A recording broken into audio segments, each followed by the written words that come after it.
इन्हें समझ में ही नहीं आ रहा है कि सत्ता का मतलब सेवा होता है या मेवा होता है। इनको लगता है सत्ता का मतलब मेवा होता है। राज्य सरकार ने ऐसा बिल लाया है कि प्रोफेसर को भी सरकारी नौकर बना लेंगे। तो उन झारखंड मुक्ति मोर्चा पार्टी की जो महासचिव है उनकी पत्नी है। गजब का तरीका चल रहा है। सिर्फ 14वीं जेपीएससी की परीक्षा होती तो शायद हम लोग सोचते कि चलिए सीएम साहब ठीक कह रहे हैं, लेकिन नहीं। राज्यों की पुलिस उनके पीछे है और यहाँ आकर वो पाक साफ हो जा रहे हैं, यहाँ आकर सरकारी दामाद बन जा रहे हैं, उनको टेंडर मिल जा रहा है करोड़ों रुपए का। हम कोई उतनी बड़ी पॉलिटिकल पार्टी है नहीं, 1.5 साल पहले पार्टी बनी है, तो आप बिल्कुल छात्र आंदोलन को मजबूती देने का काम करें, उनके कंधे से कंधे मिलाकर चले। सदन में पुरजोर तरीके से जो छात्रों का मुद्दा है बिल्कुल सदन हिलेगा, सदन गूंजेगा, सदन गूंजेगा छात्रों की मुद्दे की आवाज से। इस बार झारखंड का विधानसभा में इतनी जोरदार आवाज होगी, इस आवाज की धमक केवल झारखंड राज्य में नहीं, देश के कोने कोने तक जाएगी। राज्य जिनका वर्चस्व है, यहाँ सब भाई भाई है, सब भाई भाई हैं। सबको मालूम है कभी तुम्हारी पारी कभी मेरी पारी, गेंद कभी तुम्हारे पाले में होगा कभी मेरे पाले में होगा, तो क्यों दुश्मनी मोड़ना। सब आहिस्ता आहिस्ता काम निकालो, इसमें सबकी सब है। झारखंड के जंतर मंतर जयपाल सिंह मुंडा स्टेडियम में है। हमारे साथ विधायक जयराम महतो हैं। जयराम दा, पहले तो 26 सालों का संघर्ष, फिर 12 दिनों का धरना।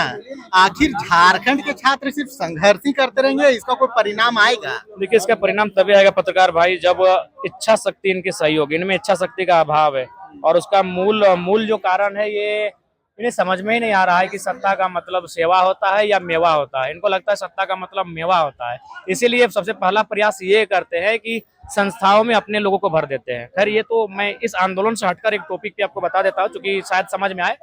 इससे पहले हम लोग जानते थे कि यूनिवर्सिटी में जो प्रोफेसर होते हैं, जो पीएचडी होल्डर होते हैं, वो जहाँ पढ़ाते हैं, इसको हम लोग विश्वविद्यालय कहते हैं, वहाँ गवर्नर महोदय की रोल होता था उनका। चूंकि गवर्नर होते थे, उसे कुलाधिपति कहा जाते थे। राज्य सरकार ने ऐसा बिल लाया है कि प्रोफेसर को भी सरकारी नौकर बना लेंगे।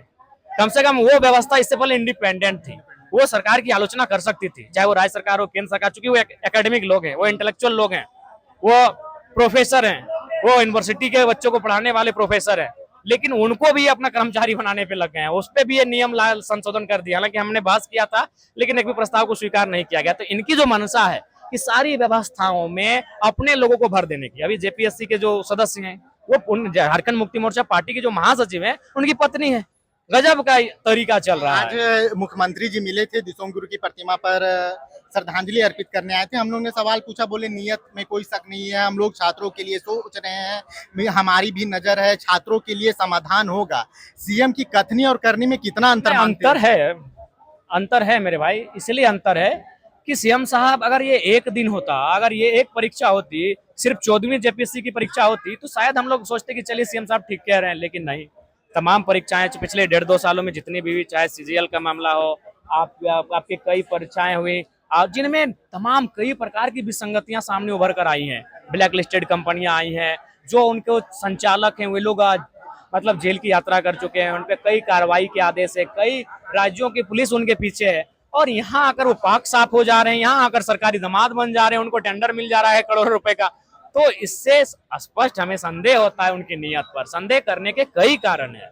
छात्रों के झारखंड में सबसे बड़े नेताओं में से एक रहे जयराम महतो को जयपाल सिंह मुंडा स्टेडियम पहुंचने में इतना देर क्यों होगा? नहीं लगा, बिल्कुल नहीं। हम आए थे, उसके बाद उस दिन मुख्यमंत्री जी से मिले, महामहिम राज्यपाल महोदय से मिले, और अपने साथियों से हमने कहा कि इनडायरेक्ट रूप से आप छात्र आंदोलन की तैयारी करें, क्योंकि हमारा पार्टी का हम कोई उतनी बड़ी पॉलिटिकल पार्टी है नहीं, 1.5 साल पहले पार्टी बनी है, तो आप बिल्कुल छात्र आंदोलन को मजबूती देने का काम करें, उनके कंधे से कंधे मिलाकर चले। और हमारे जो साथी हैं बड़ा अच्छा कार्यक्रम कर ही रहे थे।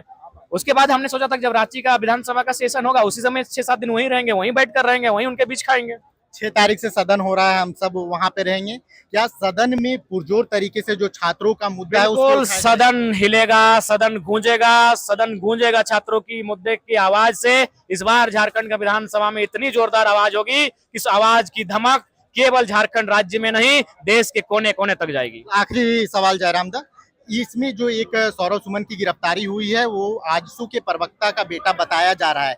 क्या लगता है सिर्फ सत्ताधारी दल ही ये खरीद फरोख्त सीट में इन्वॉल्व है, या सभी राजनीतिक जिनका वर्चस्व है, यहाँ सब भाई भाई है, सब भाई भाई हैं, सबको मालूम है कभी तुम्हारी पारी कभी मेरी पारी, गेंद कभी तुम्हारे पाले में होगा कभी मेरे पाले में होगा, तो क्यों दुश्मनी मोड़ना, सब आहिस्ता आहिस्ता काम निकालो, इसमें सबकी सहभागिता है। देखिए देर रात जयराम महतो यहाँ पहुंचे थे और देखिए छात्रों के बीच लंबी भीड़ है, बड़ी संख्या में छात्र यहाँ पे पहुंचे हुए हैं जयराम महतो से मुलाकात करने के लिए, और जयराम महतो के यहाँ पहुंचने के बाद इस छात्र आंदोलन को और मजबूती जरूर मिल रही है।